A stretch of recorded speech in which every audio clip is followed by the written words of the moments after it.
Episode 51. Tonight's episode, we're going to talk about UDRs, things you can do.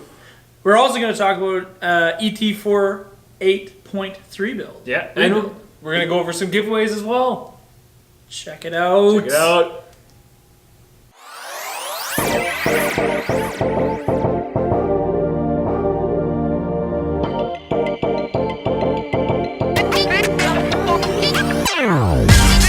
Thunder out there. It knows this show is coming. Episode 20 is here. Struck lightning. No, welcome. Episode 23. Episode 23. Urge Weekly. Oh, Urge Weekly. no. It's the Ultra RC Hobbies show. Everyone knows that. So, is your body, can you take your body off? No. What do you mean? How many screws are there? Chuck hasn't even seen this yet, I bet.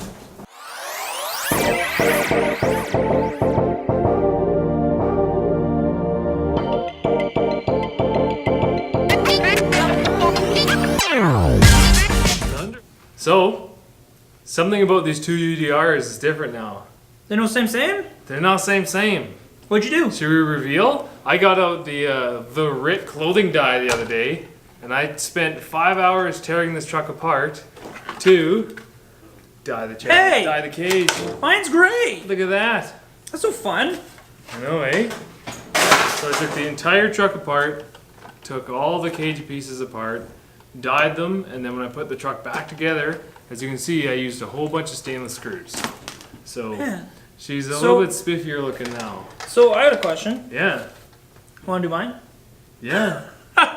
Okay, so what's the process of using the dye? Do you have to like completely take the whole truck apart, obviously? Yeah, exactly. You have to degrease first. Yeah, I washed everything with soap and water really well and scrubbed it. Okay, and then you used boiling water, kind of. Honestly, I had water? like the dial on like 5 to 6, 5.5, just to keep the water like warm and just that steam coming off of it, but not boiling. Just because I had parts sitting in the bottom, I didn't want to melt anything. Ah, gotcha. What kind of time frame were you looking to do, like the individual parts, for example, like to say do the sway bar end links? Well, I did everything in 2 batches, so I did like the front section and the sway bar links and the transmission case all together. And then I boiled everything for about 1.5 hours. Okay. And then I took all those out, and then I did the cage sides because they were too big to fit with everything else. Fair. Yeah. So the nice thing about dyeing the parts now is you can go and scuff this off with, say, like a razor blade, anything like that, and it's always going to be black. It is better than paint because it's just going to stand up a lot better than what, say, if you just use the spray paint. You look at it wrong when you're putting the body on, you scratch it off, it's going to look ugly. It's just not going to withstand the abuse that obviously Chris and I put our UDRs through because we're hard on equipment. Well, I know I am for sure. I was hard on it once. True. Okay, so that is Chris's UDR. Yeah. So I mean, you might see another UDR turn black because I kind of like that. I got some work ahead of me. Yeah, you're gonna do another one, just FYI. But I mean, that looks so much better, and especially with the stainless screws, it really just pops. Add that touch. Yeah, I really like that. Okay, so next up on the list, we started rebuilding Evan's ET48.3 Tekno ET483. So we have some footage for that. So check it out. Next up on the list of things to do, we have Evan Frolik's Tekno ET48.3 electric truggy on the bench. So this is the next truck we're going to be working on for him. So we're going to give you a walkthrough on everything you should do week to week for maintenance wise. We're also going to go through the truck and show you some things to look out for when you're doing a full rebuild like this one. So we have a full bag of parts. We got some new pills, so inserts, and then we'll show you what else we got in here. This is a big bag of awesome. So on this build, we're going to do some new arms, front and rear. So these A-arms have, is it this one? Has some pretty good slop in it. So it's time to replace the arms, so that's what we're going to do. We're going to show you how we ream these arms and what we use to ream the arms and make sure that we have some free-flowing hinge pins. We're going to do a full Avid bearing kit in this guy. This is actually for his radio. So we're also going to be installing a brand new Futaba 4PV. We're going to put some bleeder emulsion caps on there. So there's going to be lots of new stuff, some new hinge pins. So we're going to go through this. This is going to be kind of a week by week build. So we're going to do a little segment of everything that we do week by week here for the next probably 3 weeks, month or so. Getting this ready for the Big Barn Shootout out in Chilliwack. So stay tuned. Okay, so normally how I start any 8 scale teardown is we'll separate the front housing from the chassis, from the side plates, so a left plate and the right plate with all the electronics off of it. Center diff we'll separate as well, and then the rear diff we'll have in sections. So we'll go right to some time lapse, and then we'll go from there once this truck is split down just to its basic, I guess, thirds or quarters. So just give me 2 secs and we'll get it ripped apart.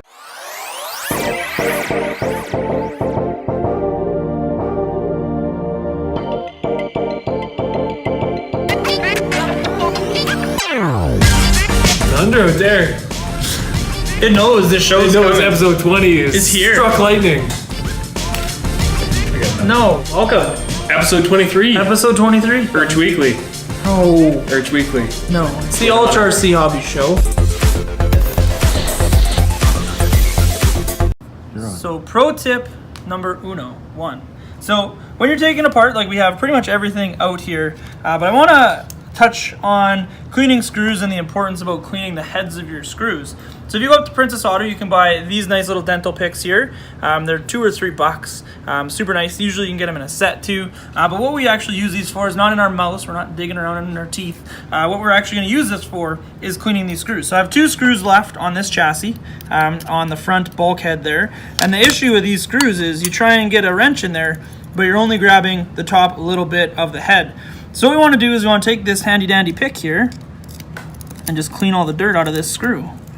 So the advantage of doing this is like no more strip screws, no more wrecking tips on your screwdrivers either, because now you're going to actually use the proper amount of hex driver itself in the screw. Give it a quick blow and the driver fits all the way down as per usual, and now you're not worried about stripping screws. So this is pro tip number 1 on many, many more on the Ultra RC rebuild of a Tekno ET48.3. Okay, pro tip number 2. Unless you want to keep the instruction manual with you at all times about size of hardware, throw your hardware back into the parts you've taken off. So if this is the front bulkhead, you have all the bulkhead screws, chassis brace, and the belt crank screws. Same thing on the center diff, same thing on the side rails. It just ensures that you put the hardware back to where it should go. And then, for example, when you start taking something apart, like say we're going to start ripping this front end apart, you can take these pieces out and then keep them separated. So you don't just have a pile of, for example, M4 by 12 mil screws sitting everywhere. And then you have some 15s and some of the chassis braces, and then you're looking back through the manual and you're sizing all your screws. So to save you a little bit of time, throw your hardware back into the pieces you've just taken out. So we got more giveaways. Yeah. We got more. More items to give away. What did we get? Stuff. Oh, let's do it. Let's go over it. Okay, so there's a couple things that we need to talk about on the giveaway stuff. Brian was pretty on the spot of notifying me it's only 18 plus to win the Rites of Passage gift card. Mm-hmm. So I was incorrect. So the $100 gift card for Rites of Passage here in Saskatoon is only 18 plus. Saskatoon residents only. Yeah. Well, maybe Saskatoon and area. As long as you're willing to drive to get it. Exactly. I mean, the issue is I would hate to see this go to waste. Yeah. That's my fear, right? So if you don't you're want to from, send it to Edmonton because there's no use for it there, right? Exactly. Yeah. So surrounding areas of Saskatoon. Yeah. So Rites of Passage, thank you so much. We have 2 Carson's Barbecue $25 gift cards. Thank you to Chuck. Yummy. What else we got, Diebert? We got German Cultural Club gift card for $25. Yes. So Brian's fiance Yes. gave us that. So thank you very much. We actually have a $25 gift card donated to us from Cameron Penner for Ultra RC Hobbies. So you have another $25 gift card there. We have a couple Hobby Wing North America shirts. Thank you to Jason at Hobby Wing. 2 of them. Pre-worn by me.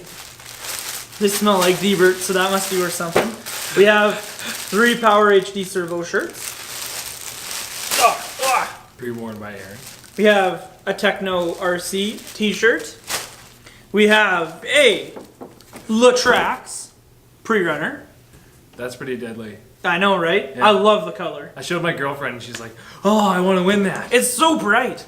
Like, that's 80s. Like, I feel like if I was born in the 80s, that's how I would be born. Colorful. Like, no doubt. Like, I'd have a fanny pack that color. I think I'd you have are a that sweet... colorful right now. You're pretty wild. Hey, man. I like You're just a fanny pack away from being that awesome, buddy. Hey, buddy. Don't diss my leather fanny pack. I'll get you a fanny pack. Okay. We have a couple things coming from our good friends at High Performance Distributors as well. Yep. We have a Kyosho shock building stand in aluminum and in red. Ooh. And we also have a car stand, low profile, 10 scale car stand. Ooh, nice. In red as well. That'll be awesome. So thank you to Chris, Dan, and the gang at High Performance Distributors for that. So we got lots of stuff. Yeah, there's more stuff to give away. There's more stuff coming too. Is there? Yeah. I don't even know these things. It's gonna be awesome. Episode 52 is gonna be like jam packed. Oh, it's gonna be a lot of giveaways. So I mean, I was looking through the comments on Facebook, YouTube, and private messenger, and I think there's only 2 people that got it right. Oh, holy moly! So we're gonna like give you guys a little bit of a hint on the answer. So are we? Yeah. Oh. It's more than 3, less than 99. That's pretty good.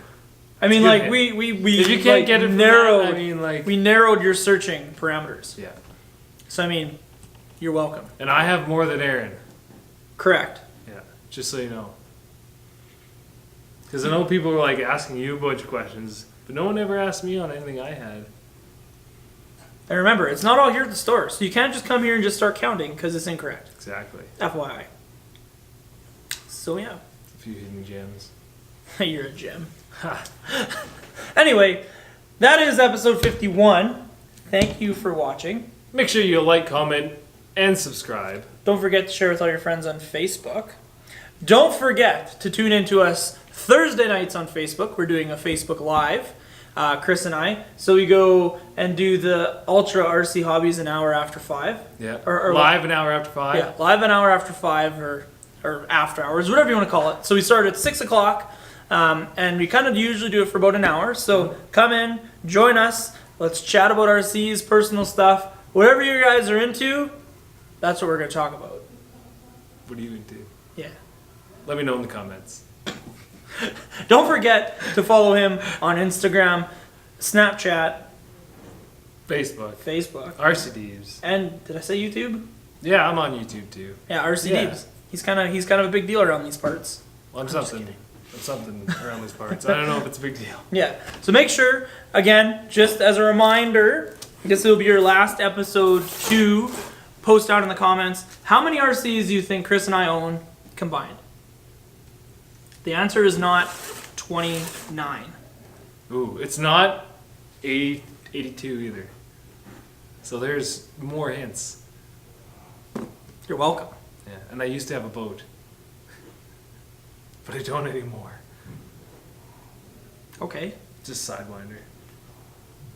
I don't know. Anyway, thank you for watching.